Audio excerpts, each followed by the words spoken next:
How now, brown cow? Sally sells seashells at the seashore. By the hammer of Thor! Jazz flute, yaz flute. Many mumbling mice. Great Odin's raven!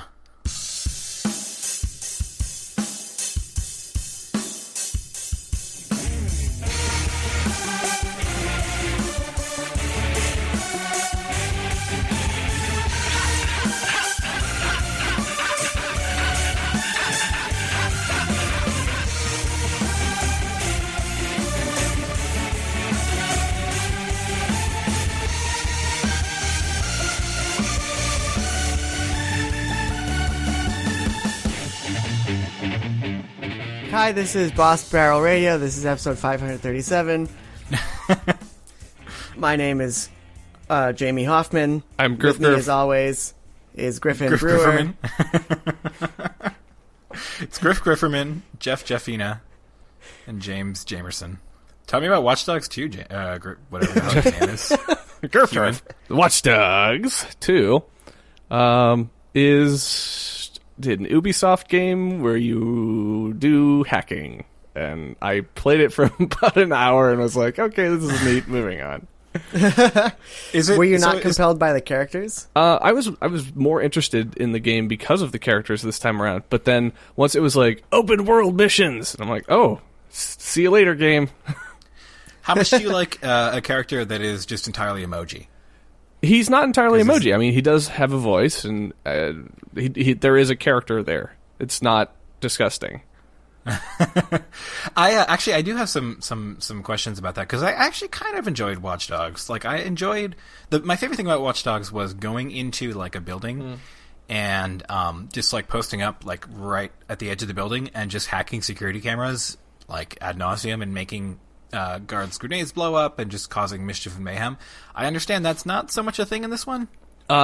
Your tool set is a little bit more limited, so there's definitely not as many options to make things explode and attract guards and cause that kind of like mayhem.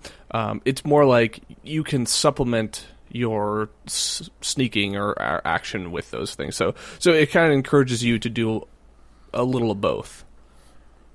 That's dumb. All right. No, I'm disappointed because that was like the one thing about I hated the story, I hated the driving, I hated everything about it except for just posting up at a building and just causing things to go haywire without ever walking inside. Mm-hmm. So the next game needed to be more of that for me. I heard that that's actually how you have to play Watch Dogs 2, because if you just go in, you'll just get shot immediately.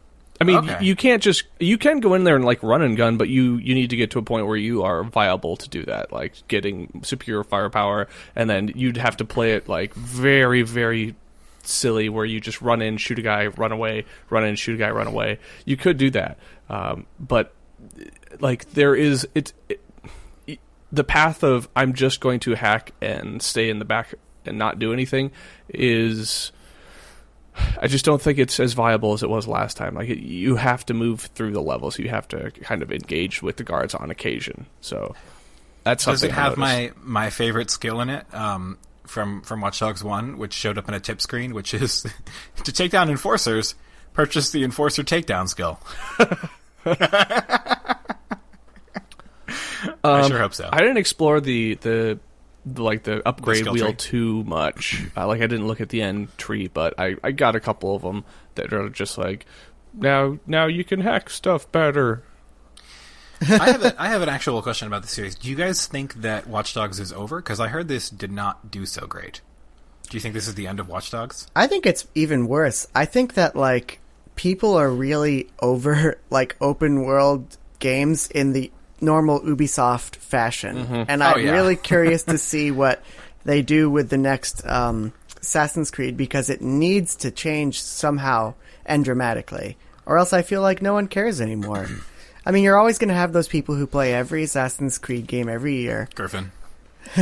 Somebody's got to do it. But honestly, I feel like they're less and less appealing. And I feel just like shooters, just like FPSs are going down in sales year over year just because they are the same thing. I feel like the same thing's happening in open world games.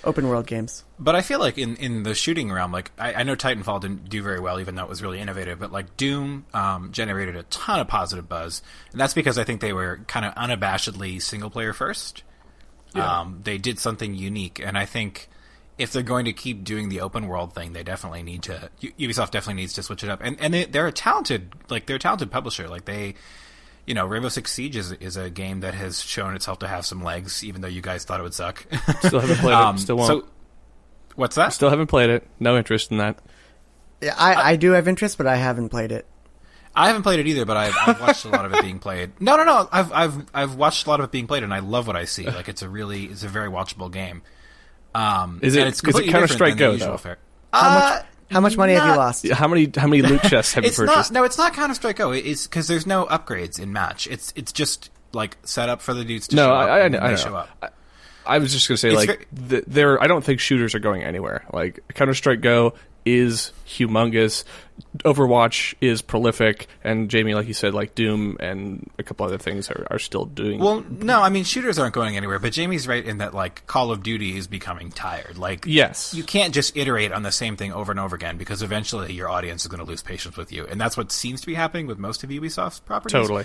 But I think they are diversifying a little, and I don't think they're screwed, but they need to think long and hard about continuing down this path. Yeah. It seems like the appetite is diminishing. Yeah. Well, I think it's good that they took a break for a year, For Watchdogs? For Assassin's Creed. Oh, yeah. Yeah, hopefully. Where's the next one going to be? Egypt or something? I don't remember. Seems to be the leaked rumor stuff. Images. Oh, yeah. Did somebody show someone something on a plane again? Yeah, I think that's yep. Is that Ubisoft's preferred viral marketing strategy? Yeah. Just have a gaffer sit next to someone on a plane? Everyone knows that gaffers don't fly anywhere. That's true. The plane is actually a VR experience. Well, that is so it's disappointing it didn't leave much of a mark on you, but you tried. Yeah, I would consider playing it more. It would be a situation where I'm like, okay, well, here you go. Here's your second chance game. I'm not interested, but I'll do this. Oh, I feel like your reaction is emblematic to like consumer reaction. Yeah, like it's like, yep, this is a Ubisoft game, all right. It's a good one, but we've seen this all before. Yeah, that's a bummer. Yeah. Speaking of seeing things before, how did you feel about Gravity Rush 2? I see you played that as well. I did. I played that maybe an hour ago. After I got back from lunch. After this surprise podcast announcement. Yeah. So initial impressions is, oh my god, that game is freaking gorgeous on a big screen. Oh, I'm excited about that. It is beautiful. And the art it reminds me of Ni no Kuni, so, another feather in the cap there. The storytelling comes over from Gravity Rush 1, where it's kind of like in a comic book, and I kind of forgot about that. Yeah. So when it started doing it, I was like, oh, this is cool. I like this. So they're still sticking with the comic book style cutscenes? Yes, but then there's also like some character actual interactions. So it's not entirely driven. I'm fine with comic books. I mean, if that's a money-saving method in order to ensure that weird-ass Japanese games are still made, then I'm okay with it. Yeah. The bad side is I haven't got to a point where I can fly. What's that? I haven't got to a point where I can actually use the gravity powers. Oh, okay. Does it have the same kind of weird, mystical Eastern-style shit going on that the first one did? I don't know how far you got, but it was a weird-ass story. This intro is weird in its own way, so I don't want to say anything, but it's very... very Miyazaki movie opening, kind of where you're like, what's going on in this world? Oh, fascinating. I'm into it. Surprise! I loved Gravity Rush. Did you play it all the way through, Griff? No, I didn't. Okay. Jamie, did you? No, I downloaded it on the Vita, but I did not play it all the way through. Griff, did you actually play it? No. I played like 30 minutes at most. Griff, do you get the sense that this is another one of those Japanese games that's going to hold your hand for far too long? I didn't get that sense from Gravity Rush. I mean, it's the big issue with Gravity Rush was like the world. If you cared a lot about meaningful side quests, then you didn't get them. Like you just had missions that you could enjoy, but like everything else in the world was just kind of meh. You had to really enjoy traversal, which I did. Yeah, what I remember from Gravity Rush, playing through, I don't know, I can't tell you how far I was through it, but I probably put like 5 hours in, and just kind of like getting to a point where I'm like, well, what am I gonna do next? Like it kind of loses the hook of keep moving forward. Well, I think you have to be willing to push, and I think it's unless like finding a cool new environment is in its own reward for you, like when you're like falling through space in weird ways, you're not going to like the game. But for me, like the art direction and the ability to like land on cool things and set personal challenges and go through the weird ass story was enough of a reward. So unless I don't know how similar this game will be in that vein, but everything I've read about it seems to suggest it probably will be. Yeah, I can't speak to that. I didn't find Gravity Rush to be very handholdy. Did you, Griff? Not at all. Like I was trying to, I conveyed it poorly before, but like the lack of handholding, where I'm like, well, what do I do now? Okay. I guess I could like do this race. Did I beat this race? The race is still on the map. I still have to keep doing this race. Yeah, don't ever do the race. Yeah. That's where you went wrong. Yeah. You really need to critical path that game and ignore the side quests and make your own side fun. Yeah. Otherwise, you're gonna have a bad time. I feel like that's more and more, like, generally what I feel like I have to do with Japanese games. Like, the reason why I didn't play Xenoblade is because there just seemed to be too much to do. Yep. And like, I just got, like, crushed under the weight of it all, and I just stopped playing altogether. I feel like the next time because I'm really excited for this sequel on Switch, I want to play it, I'm going to just, like, not... Anytime anyone tells me to collect anything, I'm going to be like, no. Yeah, it's so hard because it's like it's fighting your own OCD. But I think if you can resist, then you'll enjoy it a lot more. Because that stuff is it's like that's not the meat. Like the meat is exploring these vast open spaces, marveling at their beauty, and then playing like an anime story, which has some highs and some lows. Like it's fine, like Saturday morning cartoons with British guys going "Rah, ha, ha," and stuff like that. I mean. Just enjoy that, and like the vistas. Don't waste your time fighting like 10 ponies or whatever. I don't know. I think you're right though, Jamie. Like I think of like Final Fantasy 15 is pretty laden with those like hunt side quests, right, Griff? Yeah. Or does that go away in the latter half of the game? Like the hunts? Yeah. That is. I think that's going to be your like bread and butter there for side quests. And then, once you get in the linear path, you don't really have the option to go do that anymore. But there's other things, but it's mostly like resource gathering or going to a location, taking a picture. There's some like big old combat mission things too. But yeah, when I think side quest, I think the hunts for Final Fantasy 15. Is the linear path when Lightning reveals herself? Finally, yes. Metaphorically and actually, and actually in the flesh. Yeah. Spoilers. Noctis is Lightning. So hot. Well, Griff, I have it as well, Gravity Rush, and I'm excited to dig in and maybe we can chat about it more once you get farther. But I adored the original game. I just like I enjoy games that. Kind of upend traditional methods of traversal. I think that's why I loved Mirror's Edge so much. And I love that about Gravity Rush, so I'm excited about how that world is going to feel. And also how those new powers are going to feel, because there's like the moon jumps, right? And like the Saturn jumps or something? Or Jupiter jumps or something? Like they have like an extra gravity jump and then like a low gravity jump. Don't know. Haven't got to that part yet. No. Anyway, I guess we'll find out. You wanna talk about the other stuff you played, Griff, or Jamie? You want to jump in with something? Somebody else take it away. I gotta adjust something here on my side, so I can't focus 100%. Okay. I guess I could start talking about Shantae, the Half Genie Hero, which is really good. Do it. And Griff, did you ever play? Or Jeff, did you ever play? Any Shantaes? I did. I played, I forget even what the game was called at this point. I played the one that was released for 3DS that was originally a DSi. Or no, it was a DSiWare game that was originally a Game Boy Advance game, I think. I own that. but I haven't actually played that one. I played... It's Risky's Revenge, I think it's called. Yeah, I think that. I played Pirate's Curse, which we is were supposed to talking... be like the high watermark, right? Yeah, I think that is still the high watermark, even though this game is really, really good. Mm-hmm. The reason why I think that is because... So, Shantae, The Pirate's Curse was like one of the best Metroidvania-style games that I've played in recent memory. Mm-hmm.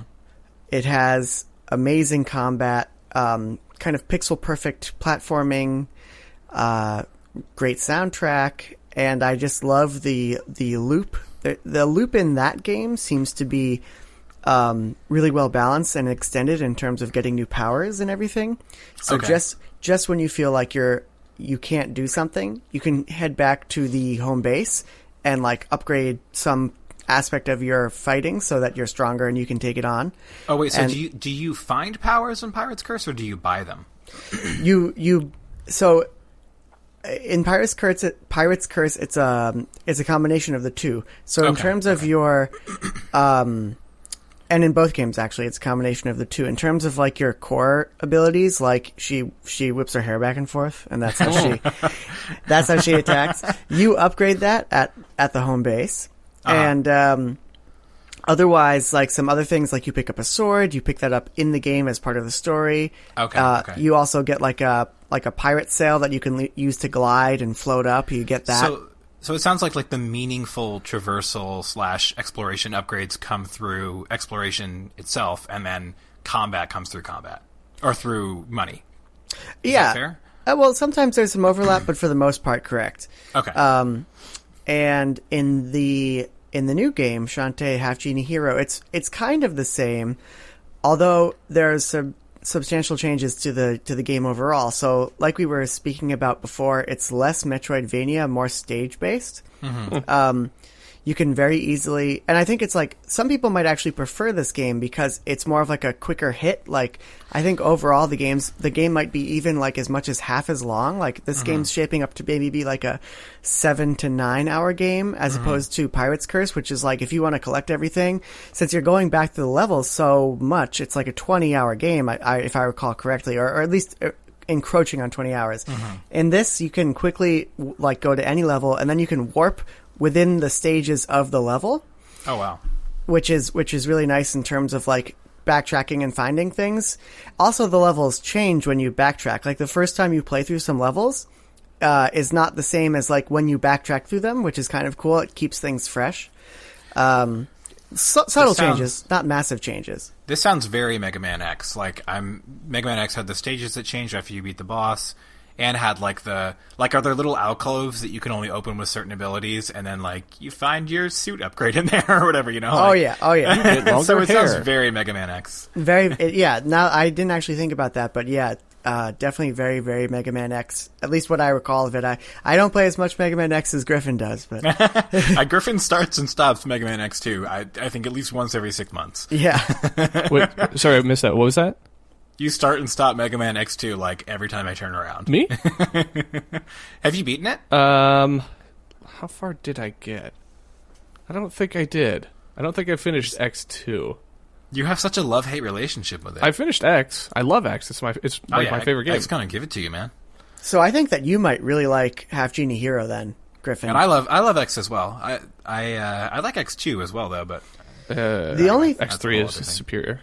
The only thing that I would say about the game is that it doesn't seem as well balanced as Pirate's Curse is. There's some like exploits that you can do. For example, you can transform yourself into a giant pot of like money, and then you can like shake and money comes out, and nice.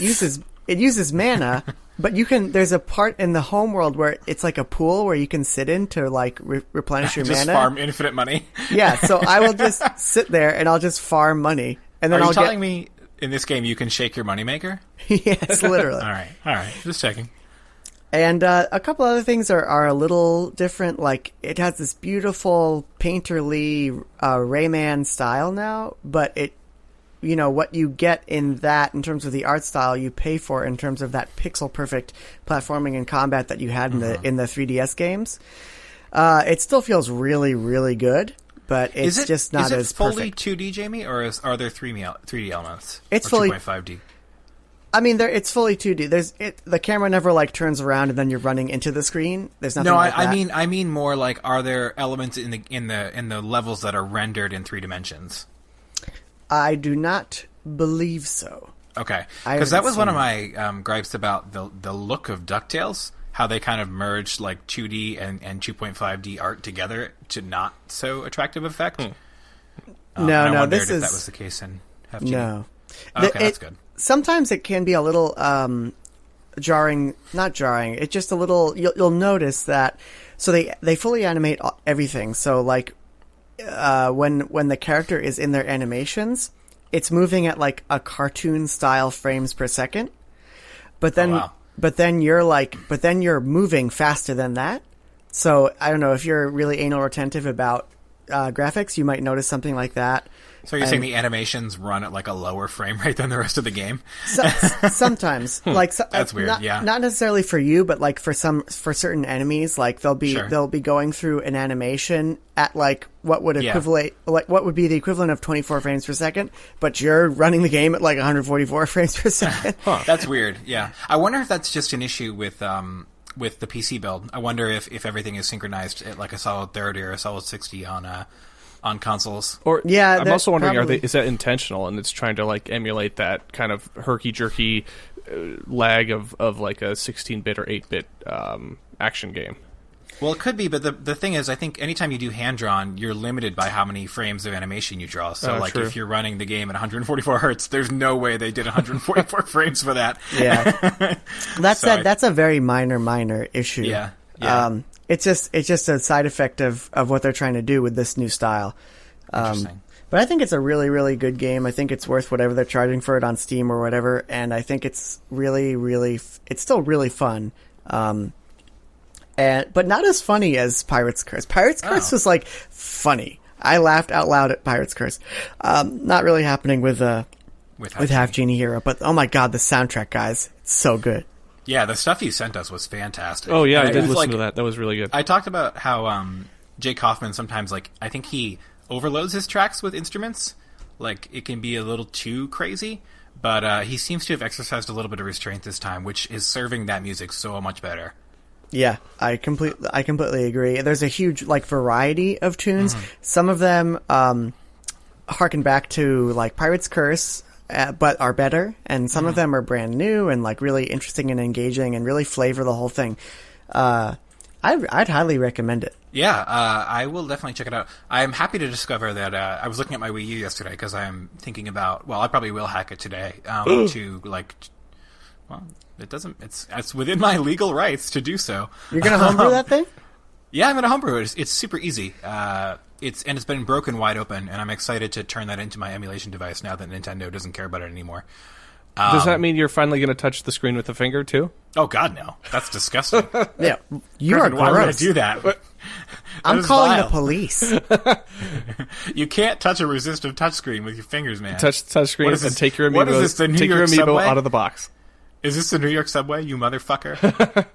Yeah, no, so I discovered, I was looking at it, and I do have Pirate's Curse. I got it through like a Humble Bundle. I think there was a Wii U Humble Bundle. So I want to check it out. And yeah, Griff, I see you might insert some music there. Definitely insert Counterfeit Mermaids. Yeah, Counterfeit Mermaids was that was great. Okay. I love that song.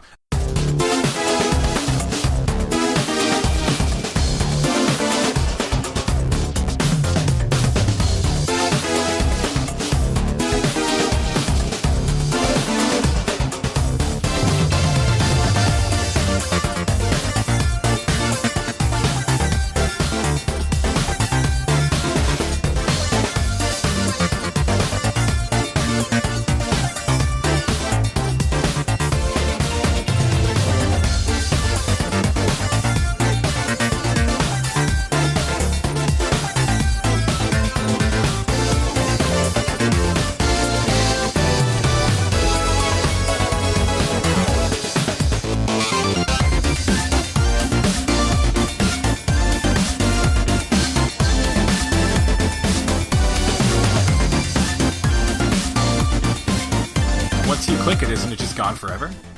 Jeff, Jamie created works, a Google document for a podcast that we're recording. He's taking steps in the correct direction. He's going to be able to Google here shortly. Don't get him to walk backwards. Is what you're trying to tell me? Anyway, we should roll along. But what was I going to ask you?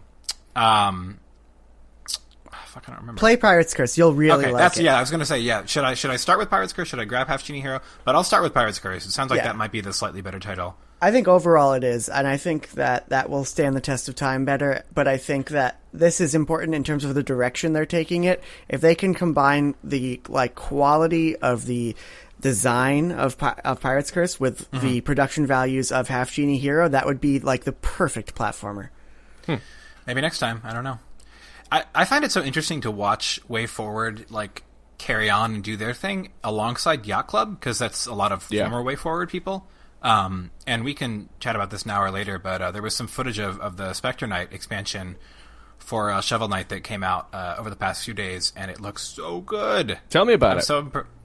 Yeah, sure. First of all, I don't know if you guys played the Plague Knight expansion. Did you? I did. I did not. Okay. So Plague Knight pretty much reused exactly the same stages, just with different traversal options. Yeah. Spectre Knight appears to have completely redesigned them. There's totally new elements involving surfing on rails, and his movement. He has a small jump, and then he has a slice move that can pass through enemies, and he can wall jump as well. And he can do a slight climb after wall jumping. So the levels have been completely rebuilt around that. And I'm just so impressed by how much mileage they've managed to get out of this game. It is, I don't know. I had kind of middling expectations when I first saw Shovel Knight. And I was like, this looks cool. I think it'll be decent. But when you first saw Shovel Knight, or when you first saw Shovel Knight, when I saw it at PAX, I was like, oh, this looks cool. I don't know what to think of it, but it looks cool. But man, they have gotten so much out of it, and I'm curious to see will Yacht Club emerge as the better company than Way Forward?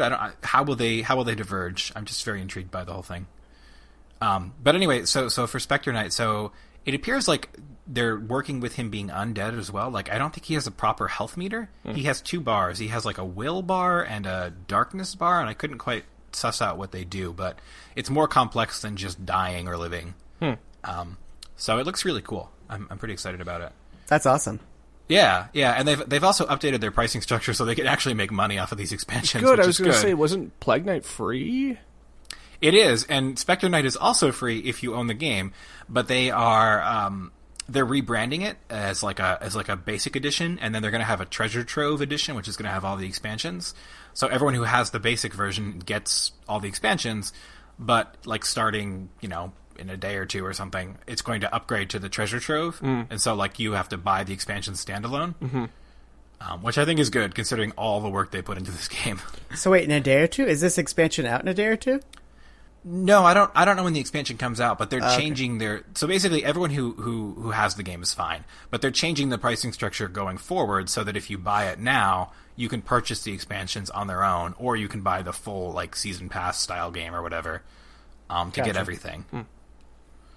I don't know. I think it's good for them. I mean, this is their one project, which they makes sense. How else do you deliver all this shit you promised to your Kickstarter backers? Yeah. It is kind of a hot mess, but I mean, it's great for them. I mean, I'm so happy that they're doing so well, and it's intriguing to see. I'm glad Half Genie Hero is good. It's interesting to see those two companies kind of go their separate ways and what comes from both. So. Yeah, especially I like how Way Forward is kind of dipping their toe into the Rayman style painterly thing, and Shovel Knight's just keeping on with their 8-bit plus style. Yeah, although I guess Yacht Club said they are working on a new game as of this year. They're starting development on something, so we'll see what that looks like. But yeah, exciting times. Yeah. Jamie, did you have any other thoughts on Shantae, or you want me to dive into the stuff I've been looking at? Tell me about Dragon Quest VIII. All right, brass. So I grabbed Dragon Quest VIII. I played maybe 30 minutes of it for the 3DS. It's a lot better than the one on iPad, that's for damn sure. Which is amazing because the iPad is so much stronger than a 3DS, but the 3DS version doesn't run at like 15 frames per second. Weird. Yeah, it seems great. I'm really excited to get into that game because I really wanted to play the PS2 version, but it's very slow, and I have a hard time sitting down in front of console games, and also I don't have a PS2 anymore, so all of those things combined make it hard for me to consume that game that way. So this is my chance to come back to it. It's because you went top loader, didn't you? No, Xbox, I never upgraded, the PlayStation 3 top loader. Oh, yes. I thought you meant with the PlayStation 2. No. Yes, I have a top loader. Yeah, I got rid of my launch just because I wanted to ensure the longevity. I was a calculated decision. And plus, everything that I want is now coming to other platforms. Like Final Fantasy 12 is finally coming to PS4. But anyway, so I played Dragon Quest VIII back when it came out for maybe 5 to 10 hours. Never really got that far. So I'm excited to actually give it a real shot. And it is instantly 1,000 times more playable than Dragon Quest VII, which I honestly don't like. That game is not very good. What's the difference between the two? Like, what immediately struck you? Just quality of life improvements. Like, you don't have to go through an awful equip screen where you literally have to cycle through every single piece of equipment with the A button one by one. The story is not terrible. The characters have personality.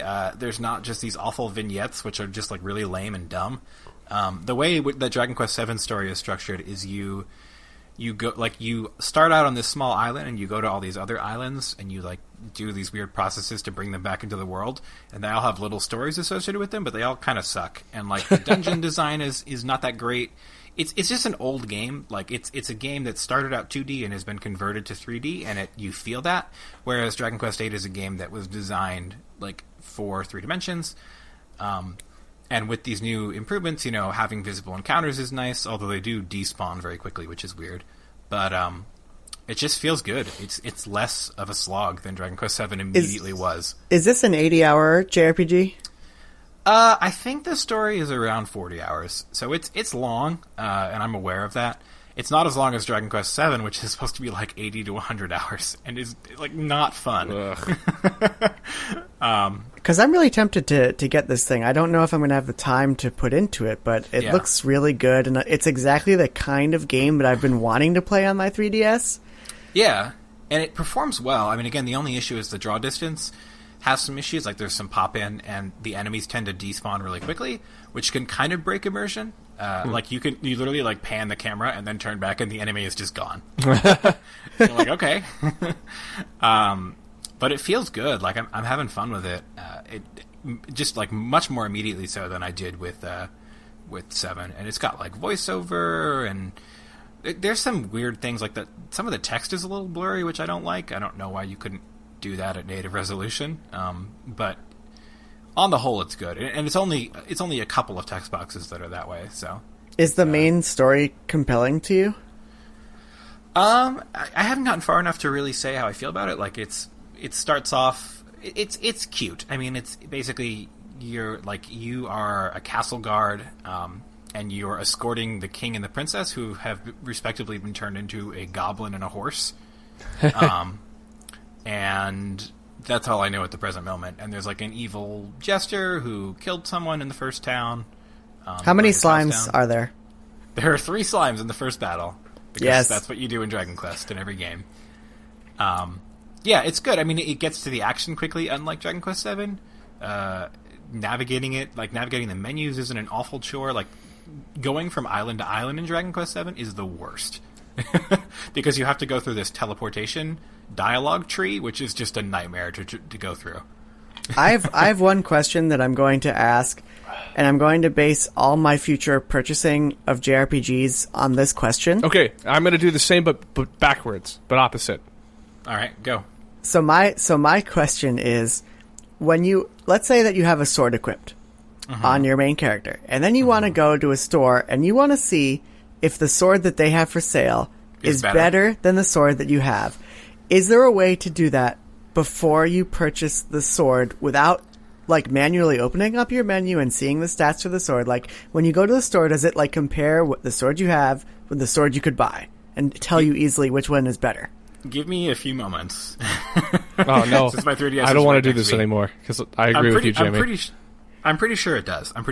I just haven't gone to a store yet in the game. Let me check.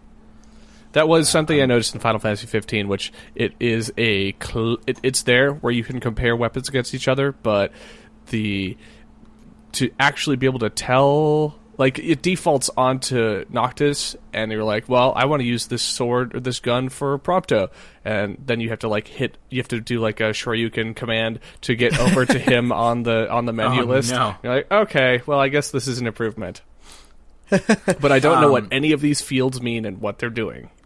For the record, it does allow you to do that. Oh man, so now I really have to plunk down some money for this game, huh? Yeah, it's actually. I mean, it feels great. Like it doesn't feel as antiquated and awful as Dragon Quest VII did to me, and it feels charming. It feels light. I'm really excited to get deeper into it. Awesome. So, yeah, it's making me want to swap everything back from my tiny 3DS to my larger 3DS, though. Just for the bigger screen? Just for the bigger screen, because I have multiple 3DSs, guys. How many 3DSs have I purchased over the lifespan of this system? Somebody's got to keep that Nintendo company afloat. I mean, they were talking about this with the Switch going to be a complete catastrophe and the death knell for the company. You know, Jeff, you got to step up and make sure that place stays in business. They were talking about this on Giant Bomb because Jeff Gerstmann was saying that, like, between him and his wife, there's like 6 3DSs in their home. So it's like, you know, they sold however many of them, but they can't expect to sell that many games because everyone owns 30 of them. Even I have 2 3DSs. I have 2 words for you, Jamie. Switch XL. Mic drop. Q4 2017. It's the Switch XL. Yes. I'm trying to think. So I had the OG 3DS, a red 3DS XL, a Pikachu 3DS XL, a Majora's Mask new 3DS XL, and the current new 3DS that I have. So I've had 5. Not good. How many of them did you touch the screen with your finger? 0, because I'm not a monster. Huh. You take that stylus out every time. I called Child Protective Services, Griffin. I'm sorry. How do you? No, seriously. Like when you're playing. Jamie, remember when you were touching the screen with your finger and you're like, "Oh, it's great," and then you stopped. Yeah, I can. You're not a monster. Because I realized the error of my ways. Yeah, it looks awful. It's covered in grease and grime. They're terrible screens. But how do you do that? Like, do you keep the stylus like at hand or in a? You know how there's like this hole in the system where the stylus lives all the time? Uh-huh. I just pull it out. But what if... And then I put it back. What? You must... Oh my god, how? Griffin, I don't know if you know this, but medically speaking, fingers have no purpose other than to excrete what is essentially called finger poop onto everything you touch. So and then you have to spend your whole life getting the finger poop off of now I understand why you need that like $3,000 pen for your iPad. I get it. Yeah. No, I will happily touch the screen on the Switch when it comes out because it's a glass capacitive touchscreen. We'll see about that. These things are just like shitty, terrible. That's going to be my bet. Is Jeff actually going to touch the screen on this? Oh no, I definitely will touch the screen. Because the thing is, here's the thing about the Switch. I can take the Switch and rub it on my pants, and then it's done. Like, it's done. I can't do that with a 3... I know it sounds dumb, but I can't do that with a 3DS. The Switch might not be done, but you would be. You can't rub a 3DS on your pants. In the last few minutes, Jeff has told us that he whips it out, and then he rubs it on his pants. I'm just saying from like practicality, like when I do pull the stylus out, I like just put it in my mouth or something for ease of access. Like having to pull it back from that stupid little slot is such a pain. Everyone thinks Griff is vaping because he's got the stylus in his mouth the whole time. Sometimes I will touch the screen with my knuckle because there's not as much oil on there. So like if I just want to quickly touch the screen, so you do have skin to screen contact. Occasionally, yeah, with my knuckles. Okay, but and he feels really bad after it. Like he apologizes to his 3DS. You ever touch it with a fingernail? Yes, I have. In order to like clean it off, sometimes like if there's, you know how like stuff accumulates on the screen, like little pieces of gunk. Like I'll scratch it off with my fingertip. Mm-hmm. But I never touch it with my actual fingers, man. That's nasty. Mm-hmm. What's wrong with you? Yeah. Wait, so are you also telling me that the screen on your Wii U isn't covered in like sneeze splatter? It's not covered in sneeze splatter, but like, despite me never touching it, it's still nasty. Yeah. There's something about the Wii U gamepad that just attracts. That was so disgusting. No, it's like the McDonald's play place of consoles, where it's just the problem is it's just low quality plastic. So it's like if you mess with it, it'll get all scratched. Yeah, and stuff. it's like Tonka truck plastic. It's the worst. So like when the Switch comes out, it won't be that anymore. It's already been confirmed to be glass. So I'm fine with like touching it and cleaning it off with a cloth. But I just wouldn't do that with the 3DS because it's just not a good screen. That's the long and short of it, basically. That was the one thing that came out of the Switch, like.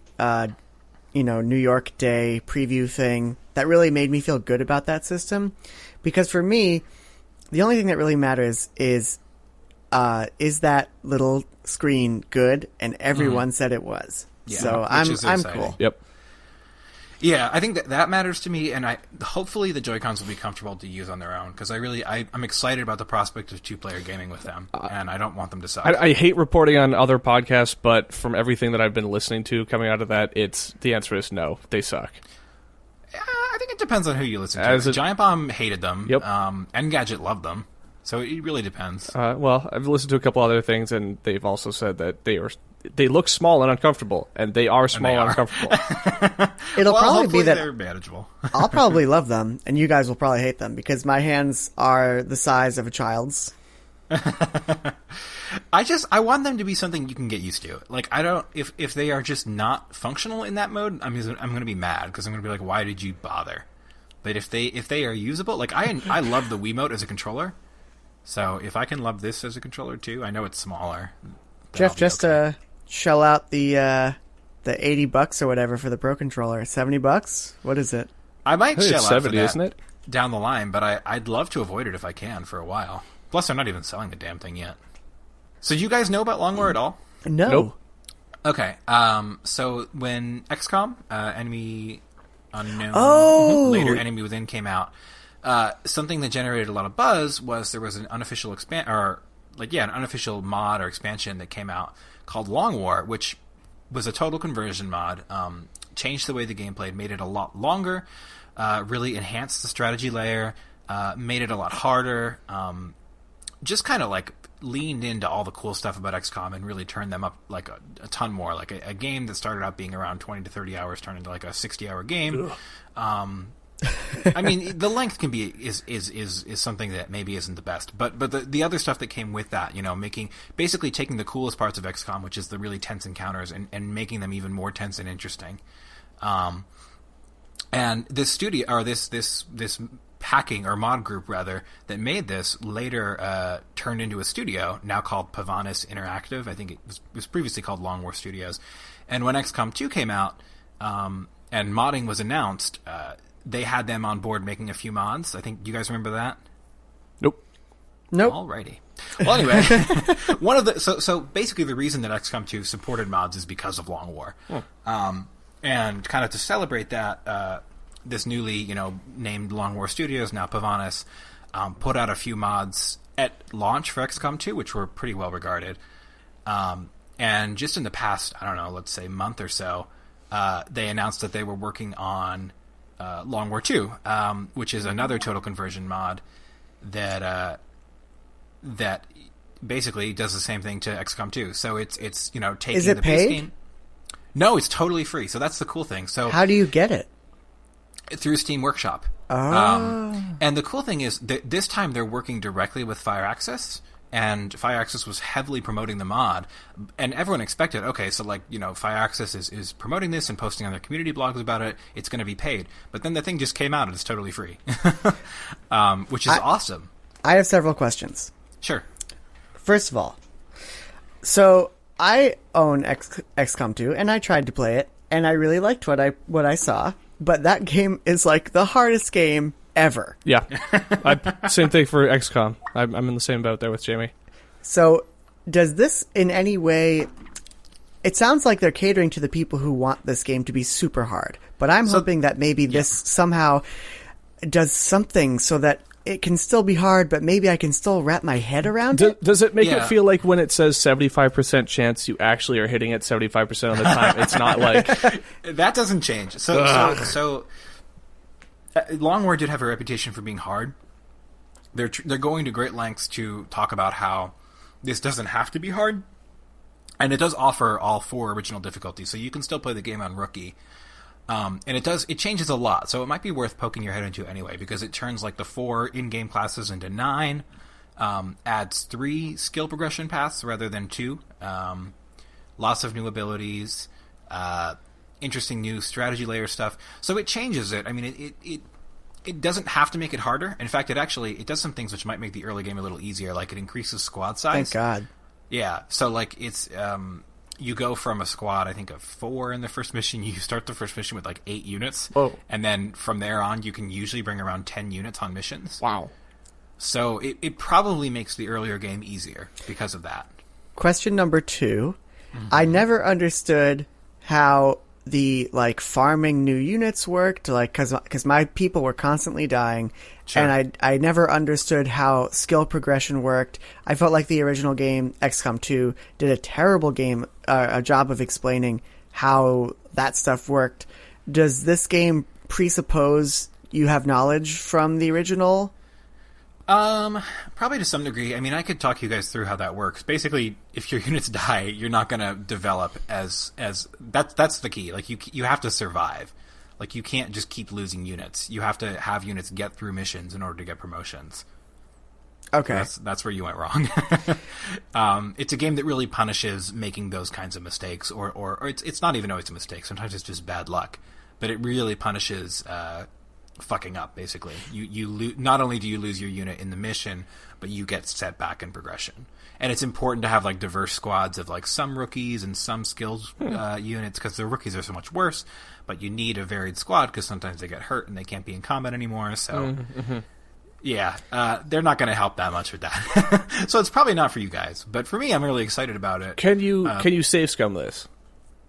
You can save scum it. I mean, you could save scum XCOM 2 as well. I thought you couldn't because the dice rolls were like predetermined, or excuse me, like they would just roll the same direction no matter what.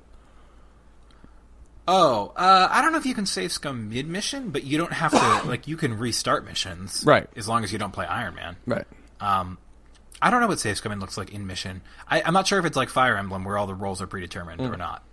I would assume not, but maybe I'm wrong. And are the terrible performance issues that really plagued XCOM 2 at launch They're still gone. They're totally nice. gone. Yeah, the game runs so much better now. Like, there is some funny glitches still, like where like a character will go to break a window that isn't there, so they'll just elbow midair. That sounds delightful. It's really amazing. But no, it works so much better than it did before. They definitely tightened that up. So cool. I'm excited about it. I think it's a huge shuttle conversion mod. It was made in partnership with Fire Access, which is awesome, and it's totally free. So if anyone who's listening to this liked XCOM 2, you should probably go download that because it looks super good. Awesome. But that's all I got to say about that. I played the first mission, and I was doing great, and then got fucked on my rolls and lost a unit, and I was like, you know what? I'm not losing a unit on the first mission. So what you're saying is, like, you can't really save scum. Like, I would like to save scum before, like, every decision, and I would be able to, like, jump back right before that unit died and do something different. You might be able to. I was playing Iron Man, which doesn't allow you to do that. Because I like that. But you may be able to in non-Iron Man. I just don't know. I suspect you can. Cool. But I would look it up. Anyway, that's what we've been playing. Nice. You guys want? Oh, Griff, you were playing another game. I was. Talk about that before we dive into I didn't talk about it last time we talked, and that's. I think I don't remember why. I think I was just starting it or something. But I finished the first episode and started the second episode of Strong Bad's awesome game for attractive people. I love that title. I just kind of was like, I really like Homestar Runner and would like more than just the cartoons that I've already watched, a gajillion times over. So I picked up the game. Have you watched the new ones, Griff? Yeah. That come out like very... Okay. Yep. Like once a year. Yeah. Boy, oh boy, those Telltale games were rough when they first came out, huh? Really? Walking Dead and what's another more recent one that I played that I enjoyed? Oh, the Borderlands one. Those they've really refined that style of I guess, what do you call it? Like narrative, graphic novel, choose your own adventure thing. Basically, they put enough duct tape on that engine so that it resembles something decent. Yeah. Strong Bad's awesome game is very much like primordial ooze compared to what they have. It's very writing heavy. Like, the puzzles are not challenging. It's just more of like trying to figure out. It's like classic adventure game where you're trying to just figure out what you're supposed to do with this chicken and a pulley. I like the sound these of that, things to be don't honest. really make sense. But there's also like the challenge isn't really the puzzle. It's more of just like you were a tourist in the world of Strong Bad Zone, and you could just go to these locations and listen to this dialogue and you know, click on this thing to make this other thing, this dude say this funny thing. It's great. But Cool. in terms of a game, boy, that's a rough one. Did that game launch on the Wii? Is that right? I think it did. I think it launched on the Wii, and then it eventually made it to like iPad or something, or iPhone, and now I got it on PC. Also, can I tell you that I thought you were wrong about the name, and I thought it was Strong Bad's cool game for attractive people, and then I looked it up and I was right.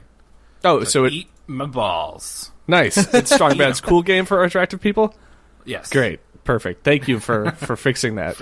For correcting that adjective. Excellent. Yeah, what else? We could talk more about things I'm wrong about later, but I also went to the barcade here in Des Moines yesterday, and cool.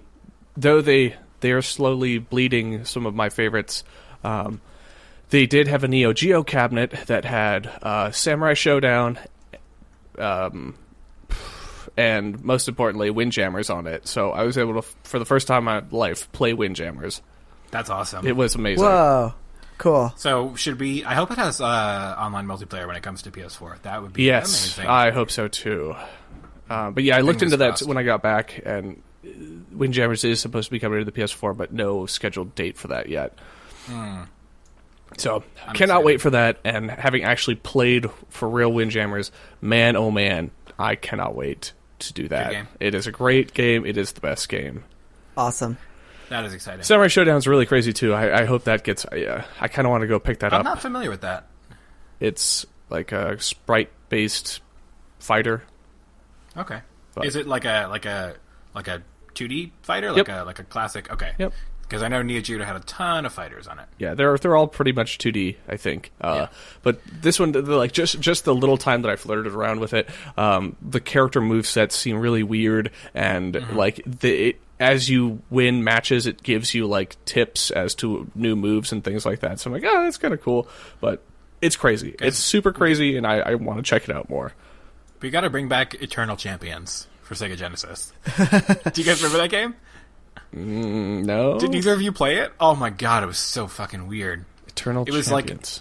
It was people from different eras that were all brought together to fight, and like there was like a dude with like a fedora and like a grappling hook, and then like another dude that shot lasers. Oh, it was a weird ass game. I'll show it to you guys after the podcast. This sounds like it's like War Dog or War Gods for the Nintendo 64. Is it that level of like I never awful played War bad, Gods. or was this actually a good game? I loved it as a kid. Okay. It's like not a good game, but I loved it. Okay.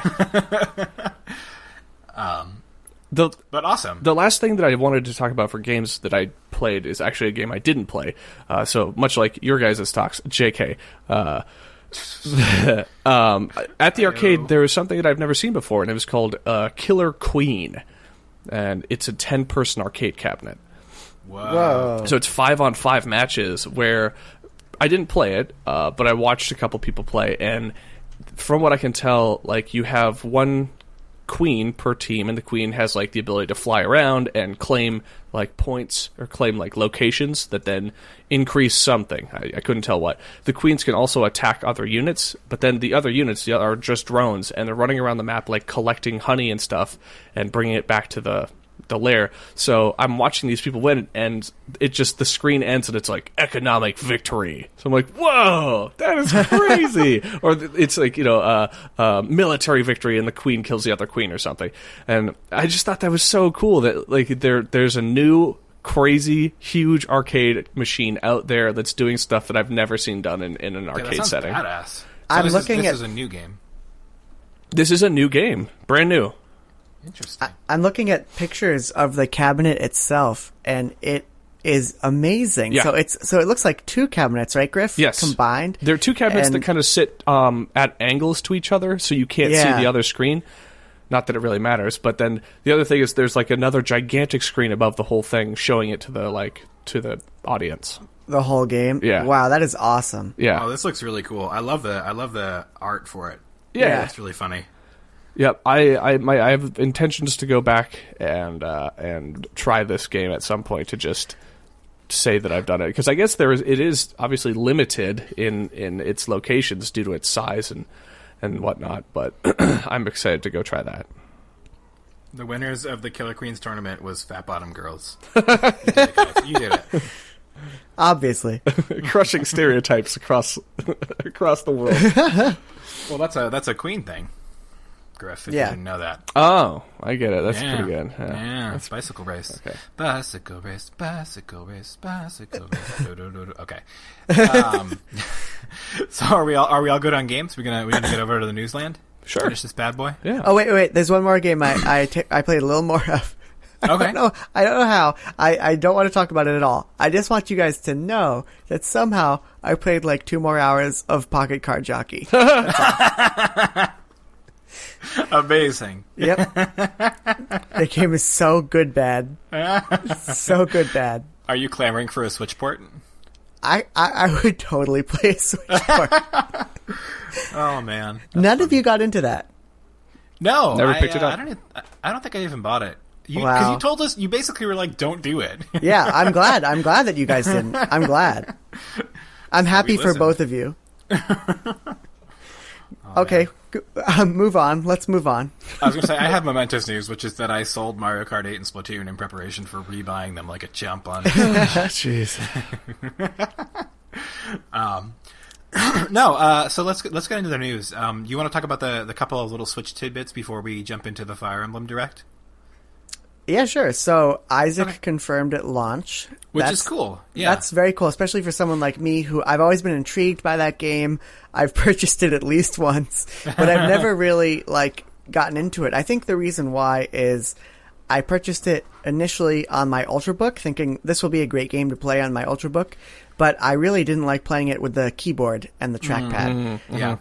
And I'm really excited to play it on I hope that the Switch, the Joy-Con are good and that I can play on the Switch and that'll be like a fun experience. Yeah, I think it will be. I mean, the main thing is just going to be whether or not the second analog stick is hard to reach to, which is another complaint that I've read, unfortunately. That the positioning of that right analog stick is a little awkward. But again, it might be perfect for your hands, Jamie. Just call me Donald Trump hands. Just like a little Asian boy making sneakers in a factory. Yeah, I'm excited about that too. Depending on how it runs and whether it's a good port, I might consider grabbing it just to have it on the go. I think the Switch will be a great platform for it. So, the other stuff that speaking of, do we know if it's what version of Isaac it is? Yep, it's Afterbirth Plus. Okay, so it's the most recent version with some rudimentary mod support. It's not going to be. It's going to be like mod support for Skyrim on PS4, like pretty limited. Only use in-game assets, etc. But speaking of Nicholas, they announced a whole bunch of their other games are coming to Switch, and in so doing, they tweeted a picture of a dark theme for the Switch, which actually excites me more than it should. No, that's really cool. Yeah. I'm glad that they'll have little things like that. Those little things make me feel like Nintendo might be actually being slightly modern with this thing. Like I'm like, oh, they're thinking about weird UI shit like that. Like this is not the Nintendo I know. Which is probably just false hope, but I'm into it. I wrote something else down on there, which I will talk about now very briefly because I feel like it fits with that sentiment, which is I was just in the Nintendo New York store, and that place feels so weird and eerie. It's really empty now. Like they're clearly making way for the Switch. Huh. There are signs up on the walls that say Switch. And like nothing below them that has anything to do with the Switch, just like empty space. And Hyrule Warriors below. But they clearly have like big plans for. They're probably gonna devote a gigantic like portion of the square footage of that store to that thing. I mean, obviously, but it seems like they're really like preparing and gaining way for it, and in typical Nintendo fashion, still like being really like pussyfooted about it and like not like letting anything through, like not giving a hint of anything that they might install. So how great would it be if there was like one Switch demo unit in there? Exactly, like, it's a month away. There should be. Yeah, honestly, like just put one in there. Everyone would be there playing that thing. That's a great point. If any place, that's the place to do it. Yeah, they already had private demos. Why not have public demos? Yeah. So dumb. Well, I guess, again, to report other podcasts, it sounds like the demo units that were out there like required a lot of management and a lot of oversight to make sure that people weren't doing things they shouldn't be doing, and like going to debug menus or kind of taking the thing out of people's hands when things would go awry. So I think this next month will be a crunch. Yeah, like I guess someone in a podcast that I listened to said that they had seen a little bit of Switch interface that they weren't supposed to. So that maybe they're still controlling the messaging pretty carefully around that. Yeah, I think they are, but they still could put at least one unit in there, because even the Wii U's and the 3DS's in the Nintendo New York store are bolted down like they have those huge black like ribbed like metal sheaths over everything, like as if they're like protecting it from theft. And it's like, you guys realize that there's 80 million 3DSs out there. You don't need to worry about it. They're protecting it from people touching it with their grubby fingers. Yes. Exactly. The screen is covered with so many layers of anti-child grind protectors. Yeah, I had that experience with the Nintendo Store late last year as well, Jamie. It does seem to be in this kind of weird period of transition, and I really hope that we're heading towards a blowout. Like, I think... You know, I think we got some good information about the Switch, but I hope that we get more directs, and this is maybe a good point to segue into the Fire Emblem Direct, but I hope that we get more steady flow of information like those Fire Emblem Directs with exciting, interesting first-party information, big and small. Because I think that could do a lot to make this thing more interesting. I hope so. I hope so, too. And I think, so even before we jump into the Fire Emblem, because that's kind of a meaty topic, the Bomberman price reduction actually really surprised me, because I'm sure that Capcom doesn't have complete control. Like, I'm sure that Capcom had to... Do you guys think that Capcom had to go through Nintendo before they were like, okay, people are responding really poorly, let's not make this a full price game? I don't think Capcom was involved. I don't think that whoever the publisher was, Hudson, Konami, whatever it is. But I don't think it really matters. Like, I think that those prices are just in flux at the moment anyway. Well, that's a good thing, because I would have assumed that if Nintendo gets to this point, that's set in stone and they would never alter from their course. But the fact that they did, even in this small way, is a good sign to me. I think it speaks to... I mean, Konami is, kind of has this reputation as being a rapacious publisher, so I wouldn't be surprised if they were seeing if they could get $60 and then, after the negative backlash, cut it. But I think it does speak to a kind of a question or a concern that I have about Switch pricing and how that's going to work. Because I think that right now...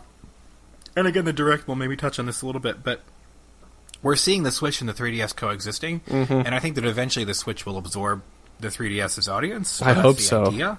That's the plan, I think. Yeah. And once 3DS type games come to Switch, so like once games that are designed with a handheld sensibility in mind come to Switch, I wonder if those will be more in line with the $40 or so pricing structure, or if we'll see those trend upward in price. And I think the confusion around pricing for the launch stuff, it kind of speaks to the kind of Wild West right now. Like, we don't know how that's going to play out yet. Yeah. Information's not set in stone yet.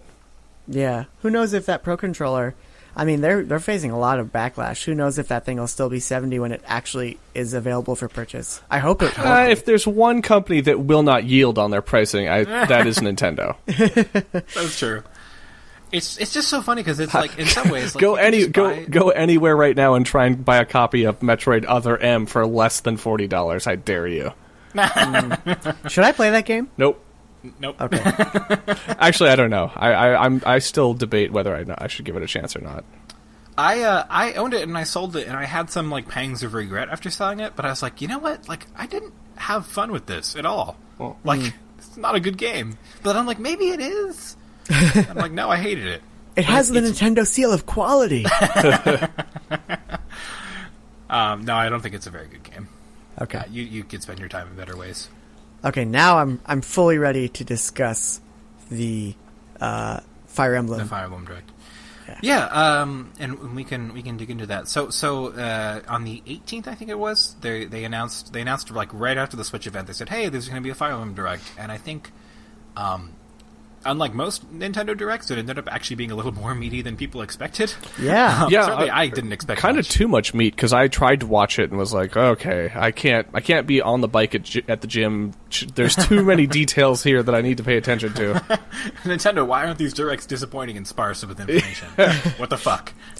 So there's a mobile game, there's a 3DS game coming out in May, there's a Switch game that's coming out next year. That's a complete new Fire Emblem in the Fire Emblem style. And then there's also the Fire Emblem Warriors Switch game that's also coming to the 3DS.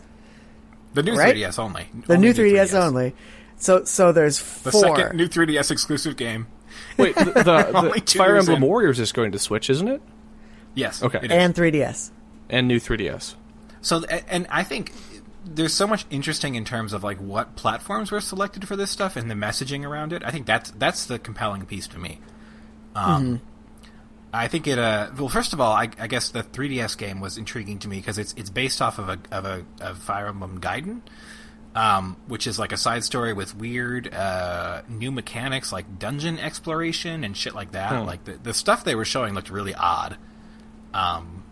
But it also looked pretty tight, and it's a little less anime in the art style, or like it's still anime but less like pervy anime, which is kind of nice. It looks like it has a little more kind of that classic Fire Emblem flair, kind of mixed with some weird new mechanics. But what did you guys think of that? It was Shadows of Valentia, I think it was called. I'm really excited for it. I think that the kind of newer gameplay ideas that they demonstrated would be really welcome in a Fire Emblem game.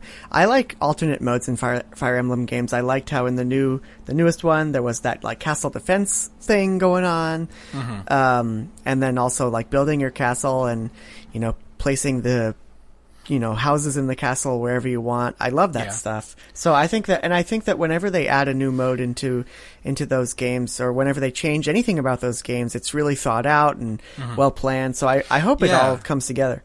Yeah, I remember having a lot of trepidation about like, oh, weapons aren't going to break anymore, and like, how is this going to affect the game? But they pretty much nailed it in terms of all that stuff. Like, it's maybe not balanced for like a multiplayer mode or something, but it is all very, as you said, it's very thought out. It's clearly not just pandering. It's not like, oh, we're going to dumb this down to make it easier. It's like, how are we going to make this interesting while eliminating some of the really kind of ancient and dated shit? Yeah. I was kind of on the opposite side of the spectrum. Like, after watching that, I'm like, okay, I'm kind of overwhelmed now. And it's like back to when I first started playing Fire Emblem, I'm like, wait, what does this stat mean? How does this speed influence my turn order, or why does this weapon, like, I understand this weapon's better than this weapon, but why does it, when I equip it, then change my stat to be this? I don't know. I thought there was a lot of confusing things with the Fire Emblem games that took a while to suss out, and now that they're like, here's more, I'm like, I'm not ready yet. I completely agree. It looked like the UI was somewhat simplified.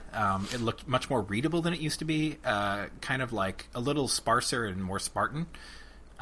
So I think it'll be a combination of like simplified elements and also some kind of new pieces of stuff to mess with that aren't going to be too crazy. But I don't know. It looked good. I'm excited to see them kind of pivoting towards a more classic angle, just because I think some of the modern stuff can sometimes get a little bit too anime wifey.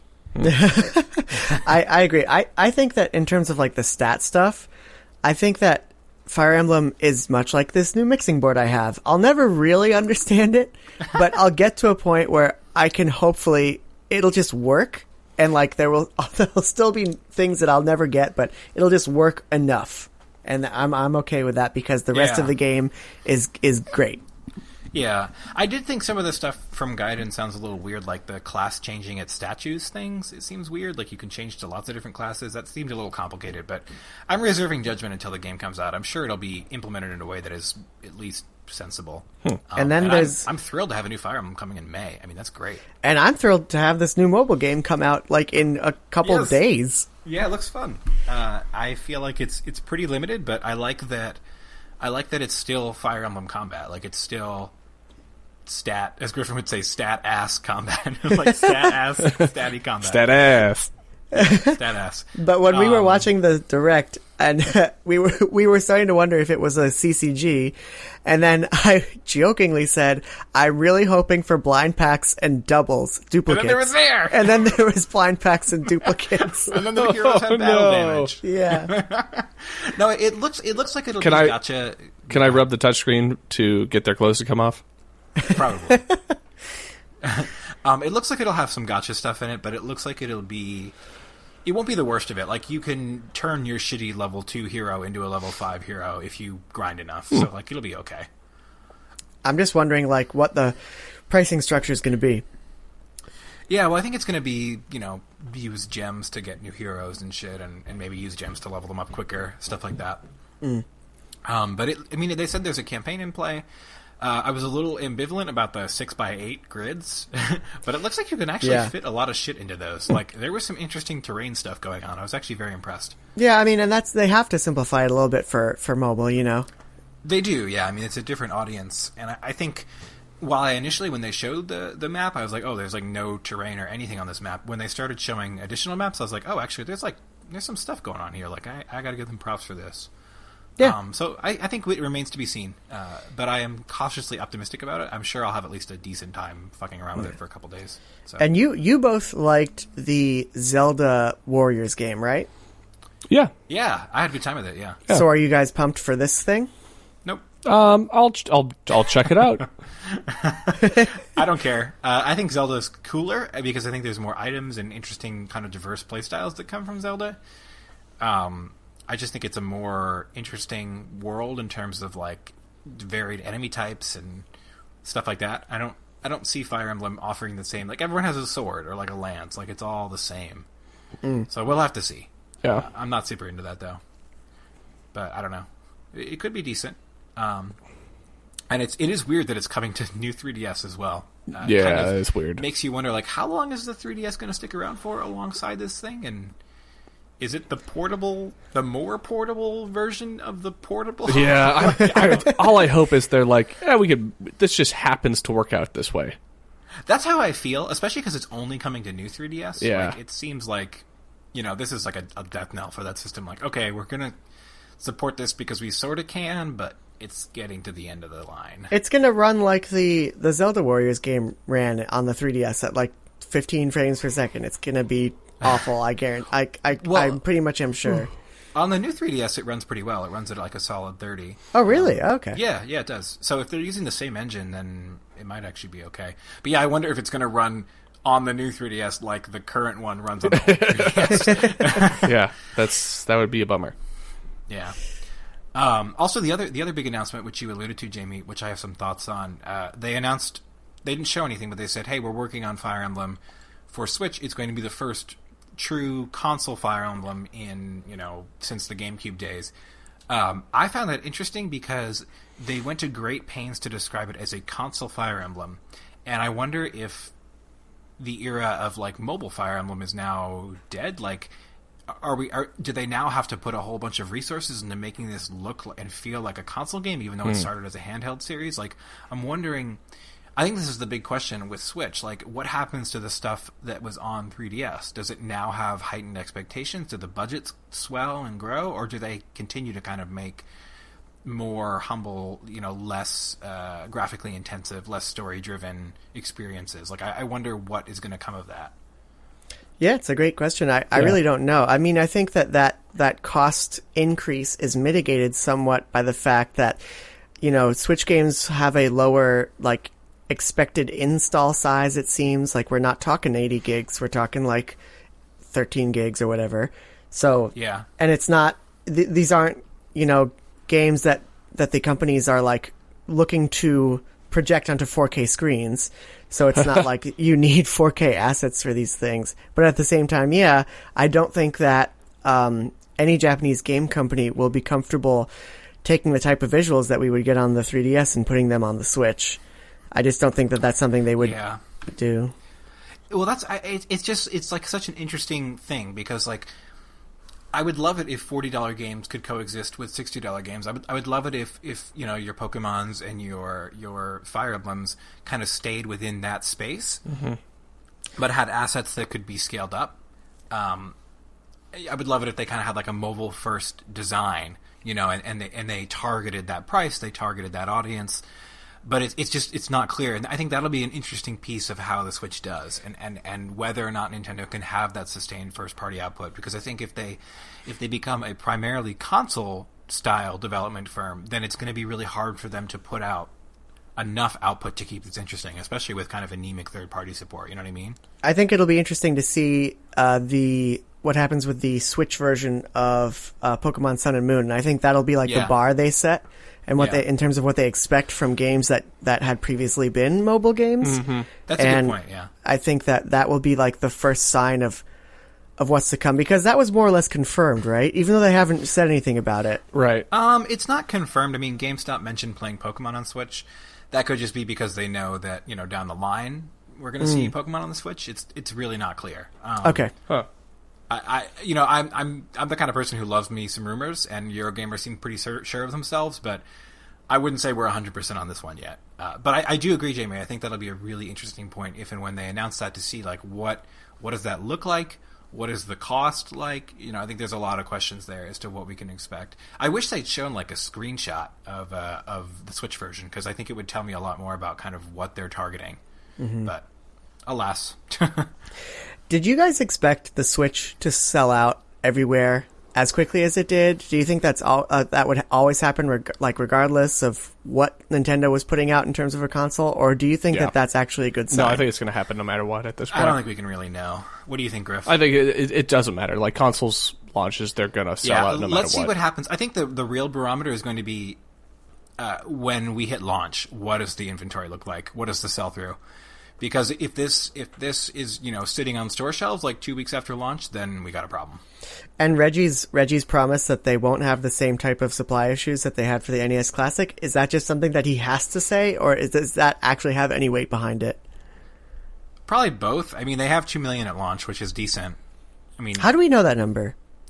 He used it. He said they have 2 million at launch, but that's across all regions. So I don't remember how many units the Wii U moved at launch, but it's not a huge number, but it's decent. It's not like you'll be able to go and just grab one off a shelf, but it won't be as supply constrained as the Wii, which I think only launched with either 500,000 or 1 million units. So we will see.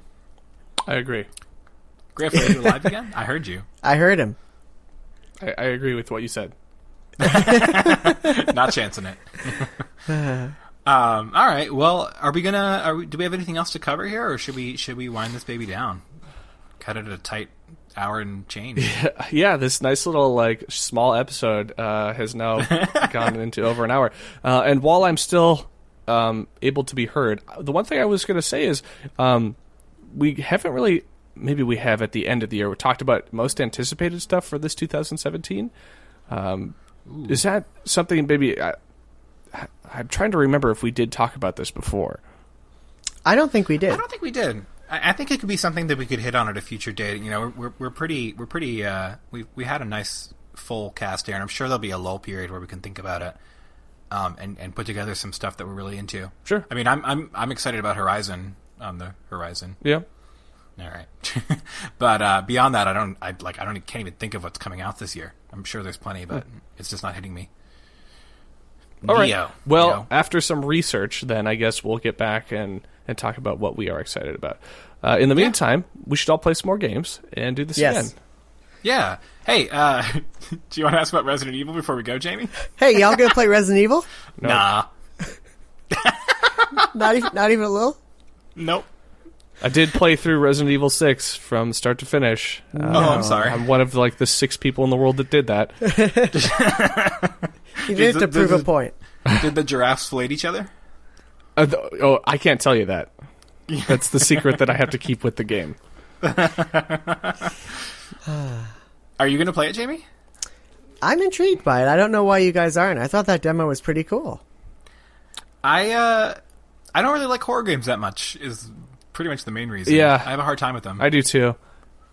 That's kind of why I liked 4, 5, 6 is because they weren't horror. They're big, dumb, stupid action shooters. Yeah. Well, okay. Well, maybe I'll be the I'll report from the front lines because I'm actually kind of excited for where it's going. Yeah.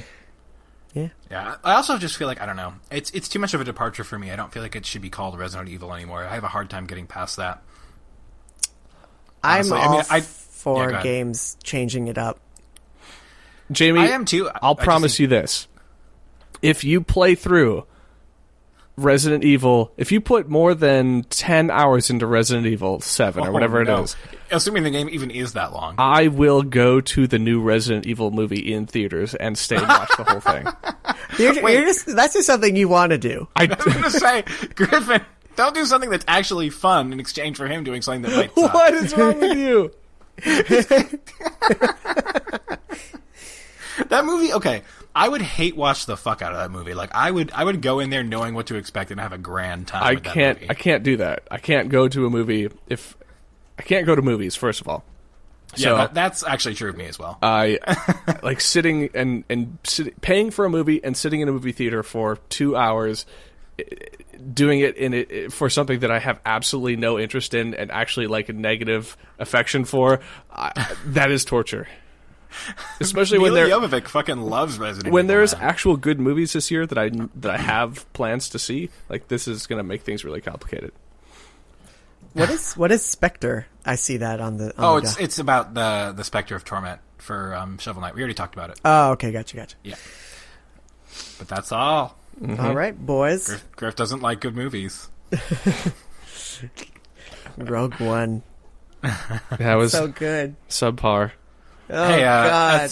I wonder how that movie is. What? You can be the tiebreaker here, man. You gotta go. So you can come back and I'll go right after I play a computer game. Jeff, go to the movie, but don't stay for the end. And then give your opinions on it. Post-credits scene. Yeah, no, just like go about 2/3 of the way through the film, and then purport it was amazing.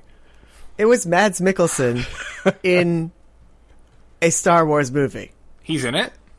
Yeah, he is. He could have been a cardboard cutout in that film. Yeah, he could. It doesn't matter. It's Mads. It's Mads. I'm Mads for Mads. All right, guys. I gotta pee, so we gotta wrap this I pee so badly. All right, guys. I guess this has been Boss Bar Radio episode 5222 in the year of our Lord 2000 even.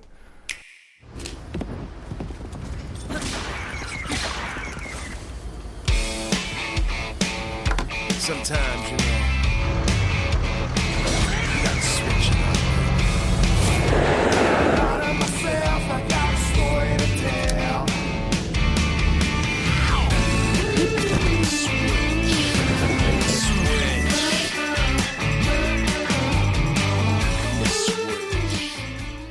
Nice. Nice. Nice. How now, brown cow?